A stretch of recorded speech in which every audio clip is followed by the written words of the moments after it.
ਸਤਨਾਮ ਸ਼੍ਰੀ ਵਾਹਿਗੁਰੂ ਸਾਹਿਬ JIO.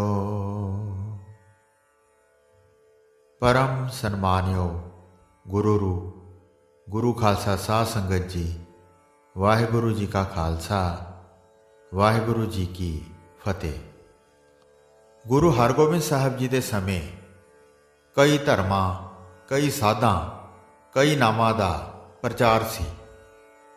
ਸਭ ਆਪਣੀ ਹੋਂਦ ਦਾ ਹੀ ਪ੍ਰਚਾਰ ਕਰੀ ਜਾਂਦੇ ਸਨ। ਕੋਈ ਐਸਾ ਧਰਮ ਨਹੀਂ ਸੀ ਜੋ ਵਾਹਿਗੁਰੂ ਦੀ ਸੱਚੀ ਗੱਲ ਕਰਦਾ। ਕਲਯੁਗ ਦਾ ਸਮਾਂ ਹੀ ਐਸਾ ਸੀ ਕਿ ਕਈ ਧਰਮਾਂ, ਕਈ ਸਾਧਾਂ, ਕਈ ਨਾਮਾਂ ਦਾ ਪ੍ਰਚਾਰ ਸੀ।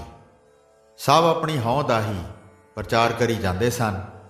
ਕੋਈ ਐਸਾ ਧਰਮ ਨਹੀਂ ਸੀ ਜੋ ਵਾਹਿਗੁਰੂ ਦੀ ਸੱਚੀ ਗੱਲ ਕਰਦਾ। ਸ਼੍ਰੀ ਗੁਰੂ ਨਾਨਕ ਦੇਵ ਜੀ ਦਾ ਪ੍ਰਕਾਸ਼ ਹੁੰਦੇ ਸਾਰ ਹਉ ਤੇਰਾ ਤੇਰਾ ਨਾਉ ਉਚਾਰਿਆ ਸੀ। ਭਾਈ ਗੁਰਦਾਸ ਜੀ ਨੇ ਆਪਣੀਆਂ ਵਾਰਾਂ ਦੀ ਪਹਿਲੀ ਪੌੜੀ ਦੀ ਪਹਿਲੀ ਤੁਕ ਵਿੱਚ ਲਿਖਿਆ ਹੈ, ਨਮਸਕਾਰ ਗੁਰਦੇਵ ਕੋ ਸਤਨਾਮ ਜਿਸ ਮੰਤਰ ਸੁਣਾਇਆ, ਤੇ ਸੰਸਾਰ ਜਗਤ ਵਿੱਚੋਂ ਪਾਰ ਹੋਣ ਦਾ ਵਲ ਸਿਖਲਾ ਦਿੱਤਾ। ਗੁਰੂ ਪਾਤਸ਼ਾਹ ਜੀ ਨੇ ਭੁੱਲੇ ਭਟਕਿਆਂ ਨੂੰ ਸੱਚੇ ਮਾਰਗ ਦਾ ਰਾਹ ਦਰਸਾਇਆ। ਸ਼੍ਰੀ ਗੁਰੂ ਹਰਗੋਬਿੰਦ ਸਾਹਿਬ ਜੀ ਵੀ ਸ਼ਬਦ ਨਾਲ ਹੀ ਜੋੜਦੇ ਸਨ। ਜੋ ਵੀ ਗੁਰੂ ਜੀ ਦੇ ਦਰ ਤੇ ਆਇਆ ਉਸਨੇ ਦਰਗਾਹ ਦਾ ਰਾਹ ਪਾਇਆ। ਭਾਈ ਢੇਸਾ ਜੀ ਵਾਹਿਗੁਰੂ ਦੀ ਹੋਂਦ ਤੋਂ ਮੁਨਕਰ ਸਨ। ਰੁੱਤਾਂ, ਮੌਸਮ, ਦਿਨ ਰਾਤ ਉਹਨਾਂ ਨੂੰ ਇੱਕ ਸੁਭਾਵਿਕ ਜਿਹੀ ਕਿਰਿਆ ਲੱਗਦੀ ਸੀ ਕਿ ਇਹ ਸਭ ਛਲਾਵਾ ਹੀ ਹੈ। ਉਹ ਇਹ ਨਹੀਂ ਸਨ ਜਾਣਦੇ ਕਿ ਜੋ ਬਦਲਦਾ ਹੈ ਉਹ ਨਾਸ਼ ਨਹੀਂ, ਅਕਾਲ ਪੁਰਖ ਦੀ ਇੱਕ ਹੀ ਹੋਂਦ ਹੈ। ਭਾਈ ਢੇਸਾ ਜੀ ਉਂਝ ਬਹੁਤ ਬੜੇ ਵਿਦਵਾਨ ਸਨ ਤੇ ਉਹਨਾਂ ਦੀ ਬੁੱਧੀ ਬਹੁਤ ਚਤੁਰ ਸੀ। ਉਹਨਾਂ ਦੀ ਚਤੁਰਾਈ ਦੇਖ ਕੇ ਭਾਈ ਸਾਈਂ ਦਾਸ ਜੀ ਨੇ ਉਹਨਾਂ ਦੀ ਮਿੱਤਰਤਾ ਮਾਣੀ ਸੀ। ਸੋਚਣੀ ਉਹਨਾਂ ਦੀ ਸੁੱਚੀ ਸੀ, ਰਹਿਣੀ ਬਹਿਣੀ ਵੀ ਬੜੀ ਸੁਚੱਜੇ ਢੰਗ ਵਾਲੀ ਸੀ। ਹੰਕਾਰ ਦਾ ਵਾਸਾ ਨਹੀਂ ਸੀ। ਆਏ ਗਏ ਦੀ ਸੇਵਾ ਵੀ ਕਰਦੇ ਸਨ। ਹਰ ਇੱਕ ਨਾਲ ਭਲਾ ਹੀ ਕਰਦੇ ਸਨ। ਘਰ ਵਿੱਚ ਸੰਜਮ ਤੇ ਨੇਕੀ ਦਾ ਵਾਸਾ ਸੀ। ਚਾਹੇ ਉਹਨਾਂ ਵਿੱਚ ਹਰ ਗੁਣ ਸਨ ਜੋ ਇੱਕ ਚੰਗੇ ਇਨਸਾਨ ਵਿੱਚ ਹੁੰਦੇ ਸਨ, ਪਰ ਭਾਈ ਸਾਈਂ ਦਾਸ ਜੀ ਜਾਣਦੇ ਸਨ ਕਿ ਭਾਈ ਢੇਸਾ ਬਾਹਰਲੇ ਰੰਗਾਂ ਵਿੱਚ ਰੰਗਿਆ ਹੋਇਆ ਹੈ। ਅਸਲ ਰੰਗ ਉਸ ਨੂੰ ਨਹੀਂ ਲੱਭਿਆ। ਜਦ ਉਹ ਗੁਰੂ ਦੀ ਸੰਗਤ ਵਿੱਚ ਆਏਗਾ ਤਾਂ ਹੀ ਉਸ ਨੂੰ ਅਸਲ ਨਕਲ ਦੀ ਪਹਿਚਾਣ ਹੋ ਸਕੇਗੀ। ਬਿਨਾਂ ਗੁਰੂ ਤੋਂ ਉਸ ਨੂੰ ਸੱਚਾ ਗਿਆਨ ਪ੍ਰਾਪਤ ਨਹੀਂ ਹੋਵੇਗਾ। ਗੁਰੂ ਤੋਂ ਬਿਨਾਂ ਭਗਤੀ ਨਹੀਂ ਹੁੰਦੀ।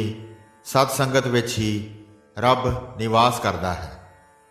ਭਾਈ ਸਾਈਂ ਦਾਸ ਜੀ ਨੇ ਰੱਬ ਦੀ ਮੌਜੂਦਗੀ ਦਾ ਅਹਿਸਾਸ ਭਾਈ ਢੇਸੇ ਜੀ ਨੂੰ ਕਰਵਾਇਆ ਤੇ ਵਾਕ ਸੁਣਾਇਆ, ਮੇਰੇ ਮਾਧੋ ਜੀ ਸਤ ਸੰਗਤ ਮਿਲੇ ਸੋ ਤਰਿਆ।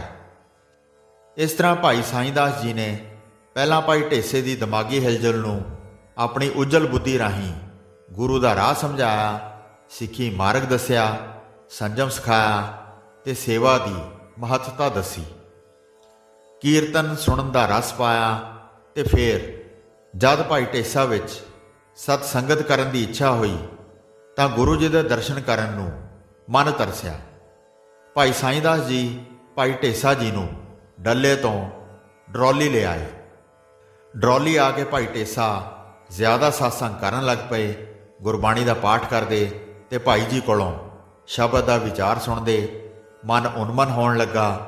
ਬਾਣੀ ਹੁਣ ਟਿਕ ਕੇ ਸੁਣਦੇ ਤੇ ਮਨ ਦੀ ਸ਼ੁੱਧੀ ਹੁੰਦੀ ਗਈ। ਬਾਣੀ ਦੇ ਰਸੀਏ ਬਣ ਗਏ। ਦਿਮਾਗ ਵੀ ਉਜਲ ਹੋਣ ਲੱਗਾ ਤੇ ਸਾਰੇ ਵਿਕਾਰ ਮਿਟਣ ਲੱਗੇ। ਬਾਲ ਬੁੱਧ ਤੇ ਚਤੁਰਾਈ ਦਾ ਵਿਕਾਰ ਹਟਿਆ। ਸ਼ਖਸੀਅਤ ਭਲੀ, ਹਿਰਦਾ ਸਾਫ਼ ਤੇ ਖੁਸ਼ੀ ਸੁਤੇ ਸਿੱਧ ਆ ਗਈ। ਜਿਸ ਨੂੰ ਗੁਰਬਾਣੀ ਵਿੱਚ ਸੱਜਣ ਸਹਿਜ ਤੇ ਸੁਹੇਲਾ ਸਹਿਜੇ ਕਿਹਾ ਹੈ, ਉਹ ਬਣਨ ਲੱਗੇ। ਬੜੇ ਹੀ ਪ੍ਰੇਮ ਨਾਲ ਬਾਣੀ ਵਿੱਚ ਮਨ ਲਗਾਉਂਦੇ ਤੇ ਉਹਨਾਂ ਦੀ ਮਾਇਆ ਦੀ ਖਿੱਚ ਸਾਰੀ ਹਟ ਗਈ। ਹੁਣ ਕੇਵਲ ਇੱਕੋ ਹੀ ਤਾਂਘ ਉੱਠਦੀ ਕਿ ਇਸ ਮਨ ਅੰਦਰ ਨਾਮ ਦਾ ਨਿਵਾਸ ਹੋ ਜਾਵੇ। ਇਹਨਾਂ ਸਭਨਾਂ ਵਿਚਾਰਾਂ ਨੇ ਦਿਮਾਗ ਦੀਆਂ ਸੋਚਾਂ ਬੜੀਆਂ ਵਧਾ ਦਿੱਤੀਆਂ। ਨਾਮ ਇੱਕ ਐਸੀ ਦਾਤ ਹੈ ਜੋ ਵਾਹਿਗੁਰੂ ਦੀ ਮਿਹਰ ਨਾਲ ਹੀ ਮਿਲਦੀ ਹੈ। ਉਸ ਵਾਹਿਗੁਰੂ ਦੀ ਮਿਹਰ ਦੀ ਨਜ਼ਰ ਬਿਨਾਂ कोई भी सिमरन नहीं कर सकता। से सिमरै जिन आप सिमराए। नाम कोई मंत्र नहीं है, नाम कोई निर्जिंद चीज नहीं। नाम तो जनरेटिंग फोर्स है, ना ही कोई अखरां तो बनया शब्द है, सगों जागत जोत दा अंदरों प्रतख प्रगट होना है। इसलिए वाक है, नाम हमारे अंतरजामी, नाम हमारे आवै कामी। नाम इस तरह जीवन रोशन करता है जिवें बुझदे दीपक विच तेल पा दिता जावे। इस तरह ही नाम धन है। नाम प्राप्ति का सौखा राह बाणी का पाठ है। बाणी पढ़द्या जद टिका जिहा महसूस होवे तां ओह समा है नाम दे प्रकाश का। फिर जे कदे हजूरी का आनंद टुटण लगे, सुरत हेठां आवे, तद झट बाणी का लड़ पकड़ लेना चाहिए है। शब्द की धुनी उठदे सार ध्यान जुड़ जाएगा। जुड़े ध्यान विच उसनूं जाणिया जा सकेगा। सो इस तरह गुरबाणी की कितनी अथाह शक्ति है। भाई साईंदास जी ने ही भाई ढेसे नूं हनेरे विचों कढ़ के शुद्ध मन द्वारा सतगुरां वल्लों नाम की दात दिवाए जाण लई तैयार कर लिया सी। गुरु जी उस वक्त डरोली विच ही सन। एक दिहाड़े जद शिकार तो वापस आए, खूह ते बैठे सन कि भाई ढेसा सारे सिखां तो पहलां उन्हां कोल पुज गया। गुरु जी नूं जद प्यास लगी तां झट दौड़ के खूह विचों ठंडा जल लैके आया। गुरु जी ने एक निगाह उन्हां वल पाई तां उन्हां नूं देख के पुछण लगे, तुहाडा नां की है?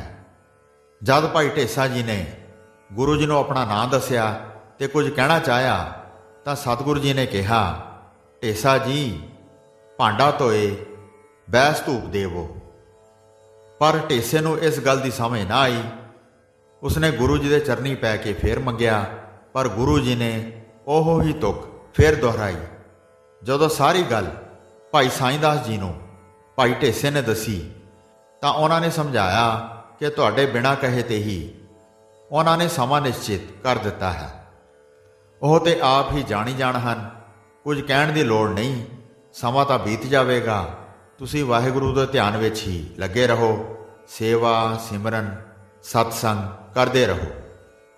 भाई ढेसा जी उस तरह लगे रहे। एक दिन सवेर सार जदों कि गुरु जी तुरन दीआं तैयारियां कर रहे सन तां भाई ढेसा जी बाणी पढ़दा खेतां विच जा रहा सी।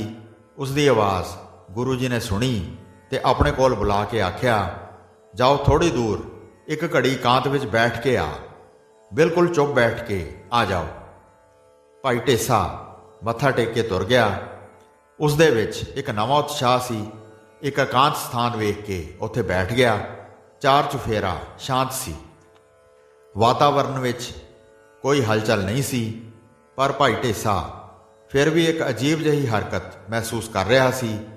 कदी शां दीआं आवाज़ां अपने ही अंदर तो आ रहीआं महसूस कर रहा सी। कदे कई सूरतां जो उसके सके संबंधियां दियां सन फिरदियां देखियां। बथेरा ध्यान हटावे, पर कदे फिर मुड़ होर कोई सूरत चिरां तो भुली हुई उसके अगे आ जाती। भाई ढेसा बड़ा हैरान सी। गुरु जी ने किस तरह का ध्यान लगाउण लई भेज दिता है। उन्होंने तो केवल मैनू एक घड़ी एकांत विच बैठ होण लई कहा है, पर मन तो वेला बैठदा ही नहीं।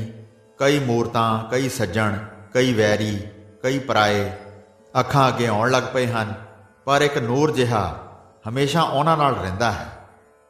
होंद दा प्रकाश महसूस होया, पर हजूरी ना मिली। मेरा दिल जरूर मैला है, तां ही यह हाल है। मैं समझदा सां कि बाणी ते सेवा नाल मेरी मैल झड़ गई है। यह तां केवल धूड़ झड़ी है।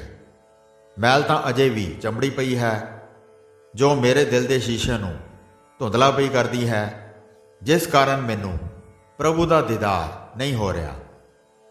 अचानक भाई ढेसा जी नूं ख्याल आया कि गुरु जी ने चुप बैठ होण लई कहा सी।